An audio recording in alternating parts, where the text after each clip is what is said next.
Rožinės knygos idėja yra perskaityta knyga. Jeigu nemeluoju, jinai gimė prieš 8 metus, kai aš su savo mokinę nusprendėm, kad mūsų visą biblioteką reikia aplenkti kažkokią spalvą ir parodyti, kad tos knygos jau buvo perskaitytos.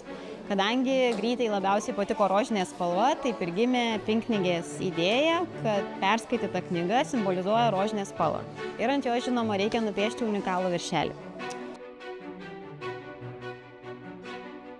Vėliau ši idėja iš nedidelės mokyklos idėjos, mokyklos bibliotekos 300 knygų perėjo jau į plačiuosius vandenis, kur aplenkta rožinė knyga jau virto ne tik tai perskaityta knyga, bet ir ta knyga, kurią perskaičius tu padarai dar ir gerą darbą kitam.